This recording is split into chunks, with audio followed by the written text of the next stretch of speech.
Co-powered by Techno.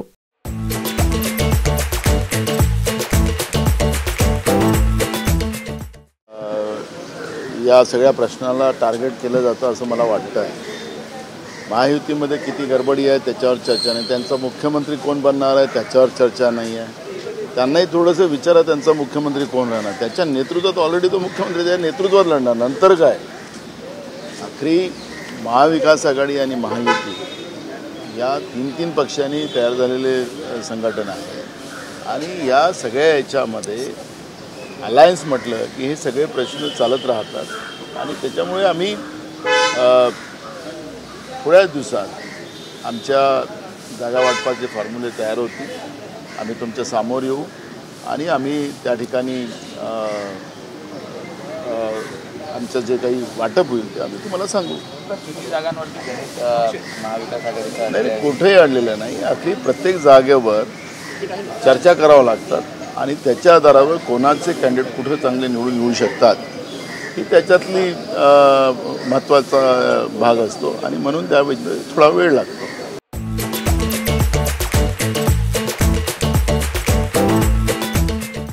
Amit Shah सध्या आपण पाहतोय तर महाराष्ट्र दौऱ्यावर आहे.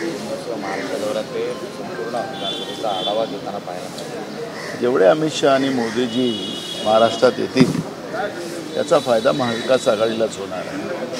कारण की ज्या पद्धतीनं महाराष्ट्राला गेल्या 10 वर्षात लुटण्याचं पाप नरेंद्र मोदीच्या सरकारने दिल्लीत बसून केलेलं आहे आणि सगळं महाराष्ट्राला गुजरात धार्जनी करण्याचं जे पाप केलेलं आहे ते महाराष्ट्राची जनता कधीच मान्य करणार नाही. आणि भ्रष्टाचारामधलं अगर आपण गिनती लावली प्रत्येक राज्याची तर सगळ्यात भ्रष्टाचारातलं कोणतं राज्य असेल तर भ्रष्टाचारी राज्य महाराष्ट्रातलं हे महायुतीचं सरकार आपल्याला पाहायला मिळणार आहे. महाराष्ट्रामध्ये आज जे काही घटना आपण पाहतो आहे, कर्मचाऱ्यांचे पगार होत नाही आहे, राज्यामध्ये सगळीकडे गड्डेच गड्डे आहे, शेतकऱ्यांचं झालेल्या नुकसानची भरपाई अजूनपर्यंत मिळालेली नाही आहे, तरुण रस्त्यावर भटकत आहे, महागाई मोठ्या प्रमाणात वाढवली जाते आहे. हे सगळे प्रश्न आज आपल्या महाराष्ट्रामध्ये मोठ्या प्रमाणात आहे. कधी नव्हे एवढे प्रश्न जनतेसाठी निर्माण करून ठेवणारं काम या सरकारने केलेलं आहे आणि त्याचे परिणाम आपण सगळे बघतोय. अमित शहा असं म्हणतात की 2029 मध्ये भाजपचं एक हाती सरकार केव्हा 2029 मध्ये. ठीक आहे ना, 29ला वेळ आहे, तिथपर्यंत काय होतं ते बघू. पण 2024मध्ये ते जिंकू शकत नाही असं त्यांनी मान्य केलेलं आहे. त्यामुळे तो भागच नाही. महाराष्ट्रामध्ये जेव्हा निवडणुकी प्रक्रिया सुरू होईल तर सत्तेमध्ये बसलेल्या लोकांना लोक रस्त्यावरही फिरू देणार नाही अशी परिस्थिती आज महाराष्ट्रात आहे.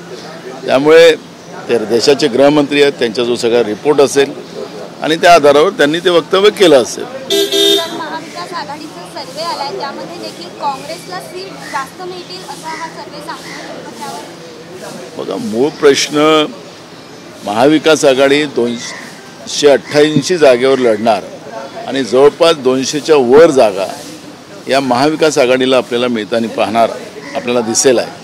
त्यामुळे महाराष्ट्राच्या जनतेने प्रण केलेलं आहे की जी महाराष्ट्रातली गुजरात धार्जनी जी सरकार आहे, शिवद्रोही सरकार आहे, महाराष्ट्रद्रोही सरकार आहे, या सरकारला सत्तेतून बाहेर काढणं हा महाराष्ट्राच्या जनतेचा हा मानस आहे आणि त्याच्यामुळे एक मोठा बदल, परिवर्तन साधं नाही होणार आहे, मोठं परिवर्तन महाराष्ट्रामध्ये तुम्हाला पाहायला मिळणार. साहेब, दुसरीकडे एक महत्त्वाचा प्रश्न होता. निवडणूक आयोगाकडे आपण रश्मी शुक्ला यांच्याबाबत जी तक्रार केली होती त्याचं पुढे नेमकं काय झालं आणि का त्यांना हटवलं जात नाही, काय कारण सांगितलं? बघू, आता आचारसंहिता लागल्यानंतर सगळे धागेदोरे निवडणूक आयोगाकडे जातात. त्यावेळेस निवडणूक आयोगाने ज्या काही सूचना राज्य सरकारला केलेल्या आहेत आणि अन्य निवडणूक आयोगाने आपल्या प्रेसमध्ये पण त्यांनी सांगितलं की राज्य शासनाने तातडीने कारवाई कराव्यात.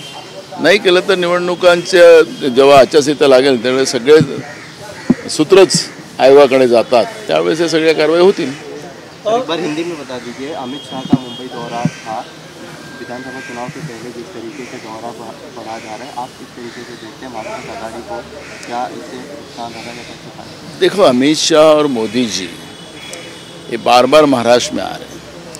उनको पता है कि जो गए 10 साल से महाराष्ट्र को उन लोगों ने ATM बना के रखा, महाराष्ट्र को लूटकर गुजरात को ले जाने का काम इन लोगों ने किया, इस बार उनके मंसूबे पूरे नहीं हो गए और उनकी चिंता अमित शाह जी को भी है और नरेंद्र मोदी जी को भी है और इसलिए अपना एटीएम बंद ना हो वो चिंता है। महाराष्ट्र के विकास की उनको चिंता नहीं थी और ना ही रहेगी और मुझे लगता है कि वो एटीएम बचाने के चक्कर में वो लोग महाराष्ट्र में आते हैं और जितनी बार महाराष्ट्र में वो आएंगे उतना ही महाविकास आघाड़ी को फायदा होगा।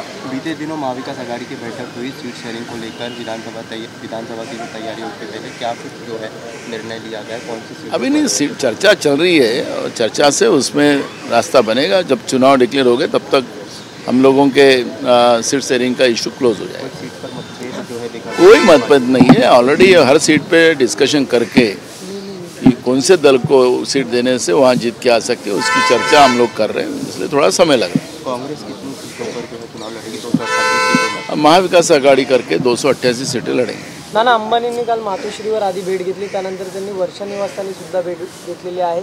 निवडणुका तोंडावर अशा पद्धतीने आणि अशात या गाठी भेटी वाढत आहेत। तेजस ठाकरे यांच्याशी चर्चा झाली मातोश्रीवर आणि वर्षावर सुद्धा त्यांनी लगेच त्यानंतर जाऊन भेट घेतली, कसं पाहता याकडे? बघा कसं आहे की या सरकारने ज्या लोकांना फायदे मिळवून दिलेले आहेत हे उद्योगपत्यांचं सरकार केंद्रातलं आणि राज्यातलं, तर यांच्या घरी उद्योगपतीच जाणार ना, त्यामुळे त्याला काही नवीन हा विषय नाही आहे।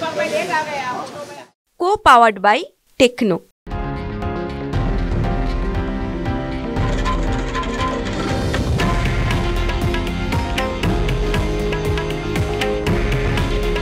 हे आहे देशातील नंबर 1 न्यूज नेटवर्क आणि आपण पाहत आहात TV9 मराठी। काळजी तुमची, हित महाराष्ट्राचं।